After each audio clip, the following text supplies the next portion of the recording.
ঈদে কি বাড়ি আসবি না? ঈদে বাড়ি আসবো কিনা বলতে পারছি না বাবা। তোমার অ্যাকাউন্টে টাকা পাঠিয়ে দিয়েছি। বাবা, আমার প্রমোশন হয়েছে, স্যালারিও বেড়েছে, পুরো 1 লাখ। আলহামদুলিল্লাহ। বাবা একটু লাইনে থাকো। বাবা, তুমি তো বলেছিলে পিতৃঋণ কখনো শোধ হয় না। তুমি 26 বছরে আমার পিছনে যত টাকা খরচ করেছো, তুমি কি জানো আগামী 5 বছরে সেই টাকা তোমায় ফিরিয়ে দিতে পারবো? আমার এখন স্যালারি মাসে 1 লক্ষ টাকা বাবা। ও, এই কথা।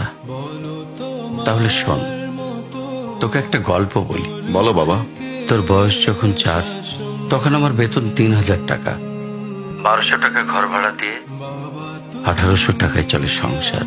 আমি আমার সাধ্যমতো সারা জীবন চেষ্টা করেছি তোর মাকে সুখী করতে, প্রতি ঈদে কোরবানি দিতে। তোকে যেবার প্রথম স্কুলে ভর্তি করালাম, সেবারই প্রথম আমরা আমাদের কোরবানি দিতে পারিনি। সে বছর তোর মাকেও কোনো উপহার দিতে পারিনি।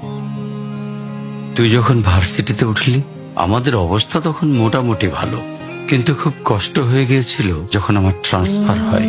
রোজ রোজ বাসে চড়ে, পায়ে হেঁটে, ঘামে ভিজে খুব দুর্বিষহ লাগছিল। একদিন শোরুম থেকে একটা বাইক দেখে আসলাম। সে রাতে আমি স্বপ্নেও দেখেছিলাম আমি বাইকে চড়ে অফিসে যাচ্ছি। পরের দিন তুই বায়না ধরলি, জার্নি করতে তোর কষ্ট হয়। তোর কষ্টে আমারও কষ্ট হয় বাবা।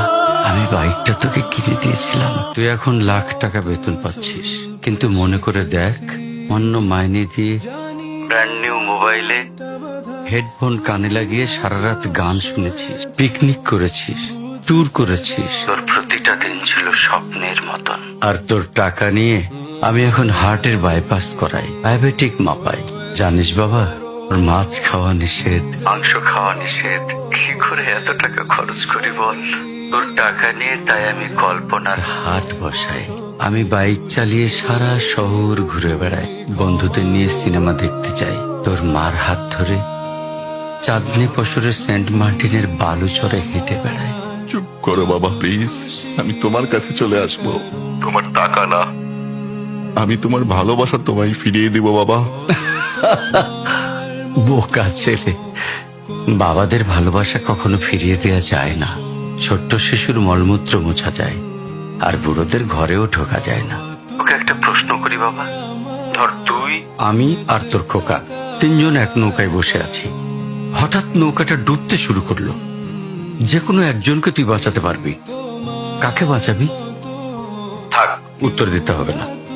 ছেলেরা বাবা হয়, বাবারা কখনো ছেলে হতে পারে না। পৃথিবীতে সবচেয়ে ভারী জিনিস কি জানিস? পিতার কাঁধে পুত্রের লাশ। আমি শুধু জায়নামাজে বসে একটা জিনিস চাই, আমার কবরের ঘরটায় যেন আমি আমার ছেলের কাঁধে চড়ে যাই।